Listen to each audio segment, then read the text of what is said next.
Alright, so this video is inspired by Julie, who's just done a Charles Bronson marathon.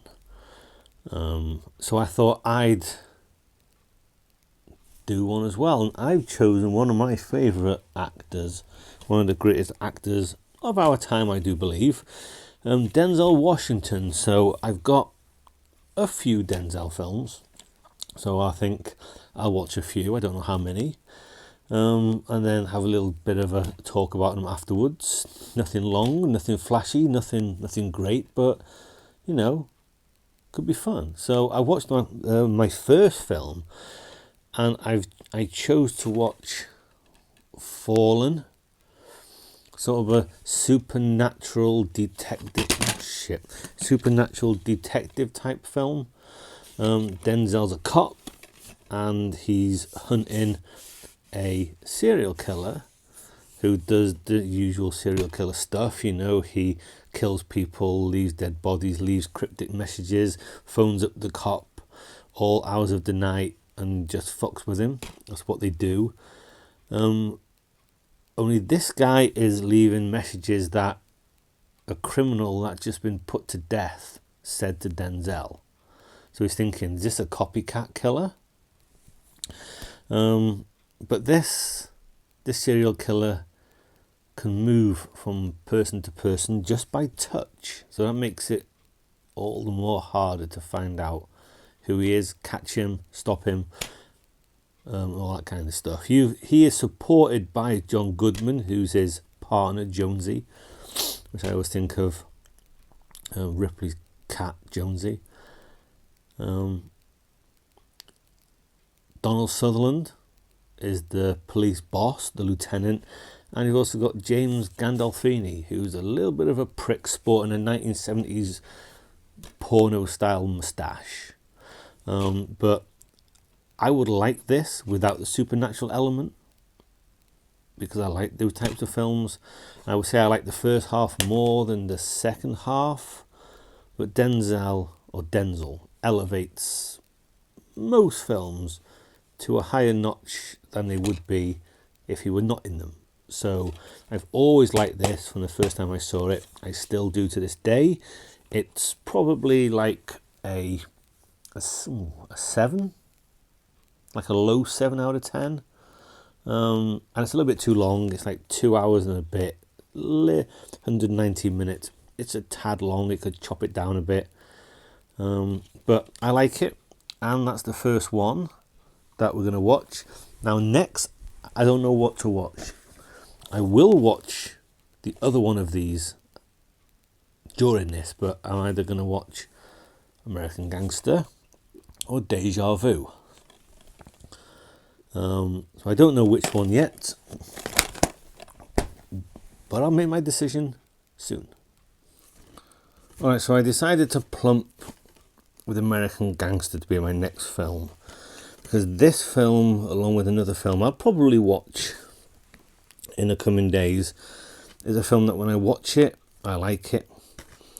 But then 2 or 3 weeks later, I won't remember anything of it, and I don't know why that is.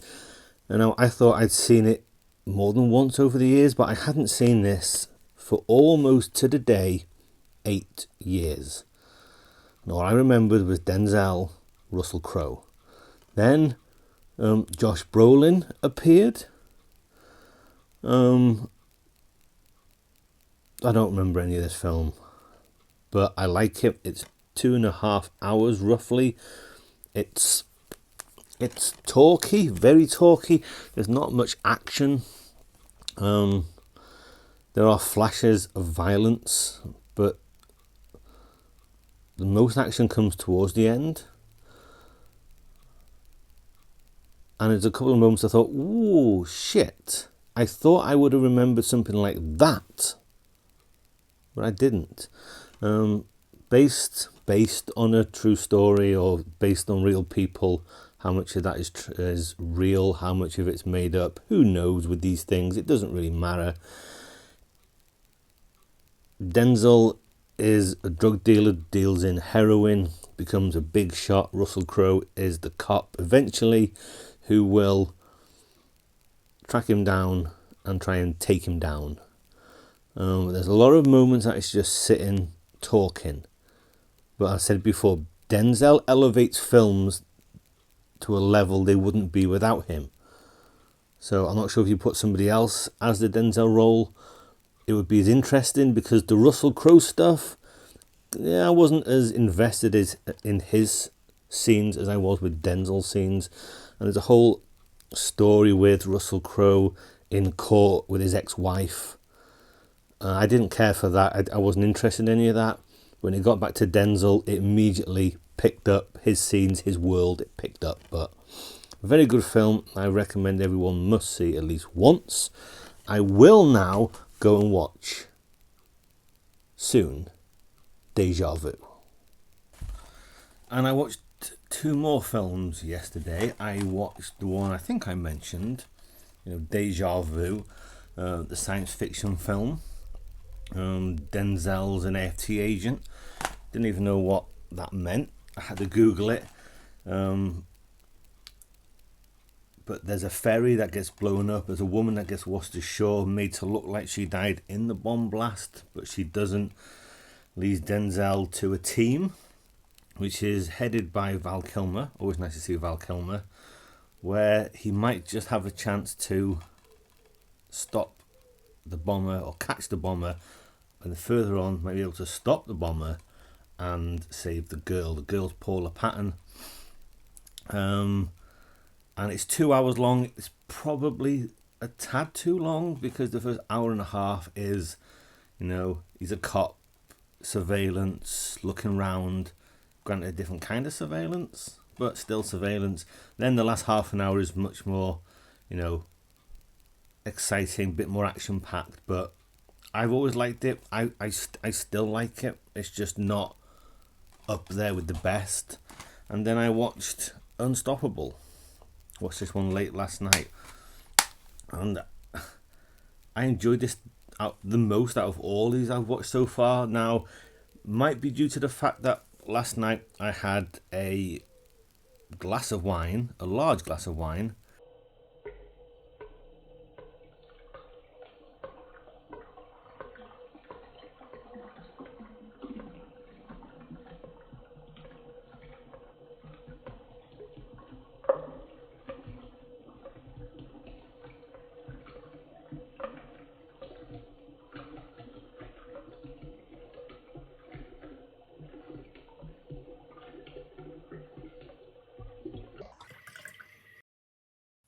Cheers.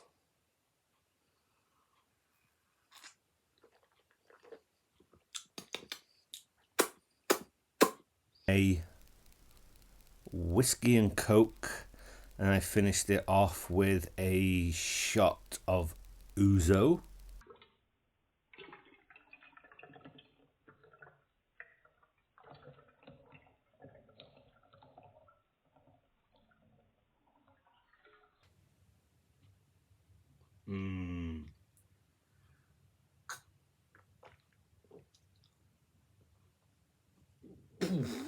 And I'd probably give it an 8 out of 10 last night. Now it's probably a 7. Denzel's a railroad engineer. He drives a train. Chris Pine's his conductor. He's a new guy. They butt heads. Chris Pine puts too many cars on the train. There's another train. There it is, right there, that gets away from the driver, who's fucking useless.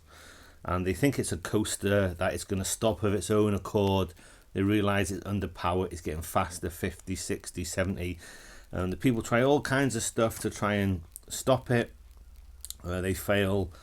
So it's up to Denzel and Chris Pine to come together and make the unstoppable stoppable. It's exciting. I like it. It's an hour and a half long. So it gets straight into it as well. No messing about at the beginning. Straight into it. Get on with it. And once it's going, it doesn't really stop. I highly enjoyed it. As I say, probably would have... What's the word? Probably would have... I forget the word. Loved it and talked about it. I gushed. I'd have probably gushed about it more last night after all the booze, but it's still an enjoyable film based on true events, whatever that means. And who knows? Who knows? It doesn't matter. It's a film. It's a Tony Scott film. It's a Hollywood film. So whether anything's true, whether it can or can't be done, whether they were right or wrong in what they were doing, it doesn't matter because it's just a film. So that's what I watched last night. And we'll see what's next.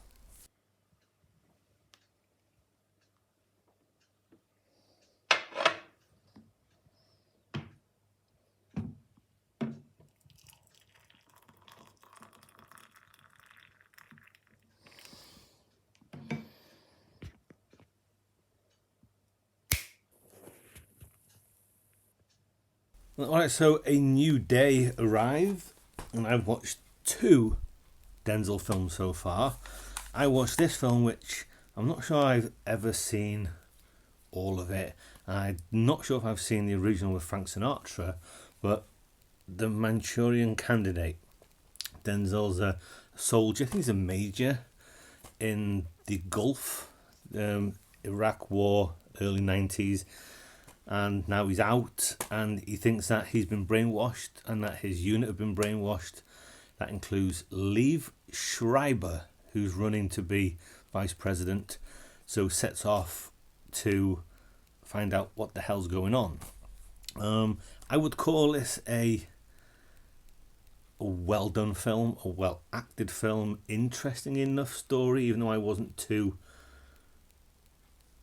interested in it myself. I can see other people being very much into the story. I don't think it's a cracking conspiracy thriller at all, like Angie Errigo from Empire. But you've got Meryl Streep as Liv Schreiber's mother, who manipulates him. And it's 2 hours. Again, it's another one that drags a tad for me. And it's my least favourite one that I've watched so far in this little marathon, the Manchurian Candidate. Not a bad film. I'm not saying it's a bad film, pile of shit. It's just not quite for me. Whereas this one was fantastic. And if I ask you a question, you may well know what film it is. Are you a wolf or are you a sheep? Training Day. I haven't seen it for years. And just like American Gangster, I watched it in the past and I forget about it pretty quickly. I'm going to try and remember it because it's fantastic. Ethan Hawke, young guy, first day on the job with Denzel. They are narcs. And Denzel brings him into his world. And Ethan Hawke's kind of shocked what his world is because he's dangerous. You know, he's more dangerous than the criminals. He's very... What's the word? He's very... I had the word earlier and I've forgotten what the word is now, but he's very... What is he very? He's very something. What am I trying to say? I'm not sure if this is the word, but he's very unpredictable in his behaviour. You know, he's very inconsistent in his personality. He's the type of guy that if he tells you a joke and you laugh at it, he gets dead serious and asks why you're laughing. If you don't laugh at it, he says, why aren't you laughing at it? You've also got Dr. Dre and Snoop Dogg. They come in it and I was like, what the fuck are they doing in this film? And there's other people in, a lot of other people in here and there, but that's fantastic. That is a fantastic film. The best thing that I've watched in this marathon, my favourite thing that I've watched in this marathon, that's a 9 out of 10 film. Superb. Denzel, superb. I think he won his Oscar for this, or won 8 Oscar for this, and it's well deserved. Just a superb film, which everything I watch now will be a notch below this. But what can you do? So that's what I've watched so far today. I'm going to watch a third film now. And with any luck, it will be Safe House. 1 piece of bread. 1 piece of toast. And so the last film that I will watch tonight was that is Safe House. That lives with Deja Vu. Had I not have done this marathon, I would never have known that I own Safe House. I don't even remember putting it in here, but I must have. But Safe House 2012, Denzel Washington, Ryan Reynolds, Robert Patrick's in it for a little bit. It's an okay film. I watched it once a few years back. I wasn't keen on it. This time, I enjoyed it more. It's like a 6 or a 7 out of 10. Ryan Reynolds is a CIA guy, like low-level CIA guy. He's a housekeeper at a safe house. Denzel Washington is a bad guy, a really bad guy. I think Tobin Frost gets transferred to that safe house as a little bit of torture, dished out to him through Robert Patrick. Then the safe house is raided. And Ryan Reynolds ends up going on the run with Denzel. He is ill-equipped to deal with him, but that's the basis for the film. The action, and more so the fight scenes, I didn't like them because it was all shaky, cut. You couldn't really see what was going on. That was disappointing. But, it's fine. I'll probably be in no rush to watch it again. But I'm kind of glad I did. I'm glad I found it, even though I wasn't actively looking for it. But that's Safe House 2012. Decent, okay, if not spectacular. That concludes today's watching of Denzel. We roll on tomorrow. To tomorrow. So it's the next day now, and time to round off. Time to end the marathon. I watched 2 films. I watched Flight, a slow film. All the action comes at the start of the film. It's the one where he flies the plane upside down. He's a pilot, saves all the people on his plane, but he does coke, drinks. So in the investigation, he's going to be in some shit. So it's all about that kind of stuff. Well acted again, Don Cheadle. There he is. He's popped up in a couple of these films I've watched with Denzel, as has John Goodman, to be fair. But, it's not nerve-wracking. Hell, it's not nerve-wracking. It's just, a solid film, well acted. And I only seen this once before when I first bought it, so that's another good reason to watch it. And also this one, Man on Fire, from 2004. First time I watched it, I was led to believe by people it was a straight up action flick from start to finish, and I watched it. I was disappointed with it. The action comes towards the end. It's a Tony Scott film. Comes towards the end. Denzel has a past. He's a bodyguard for Dakota Fanning, and he almost dies as he's trying to protect her from being kidnapped. She does get kidnapped. Once he recovers, he goes on a mission to kill anyone who even had anything to do with it, knows anyone to do with it, or even looks at him. And it involves taping a man's hands to a steering wheel of a car and cutting his fingers off with a penknife. And then when these people do tell him what he wants to know, he kills them anyway. A very solid film. The first hour or so before the kidnapping is these two just talking. Simple as that.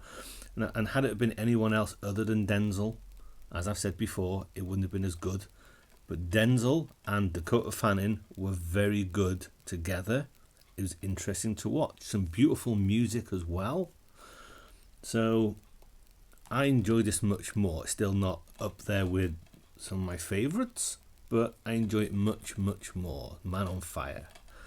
So that is it. That wraps up my Denzel Marathon. I watched 9 films. I still have more. They are... Crikey, they are probably... there we go. Probably up until there, then it's Clint Eastwood films.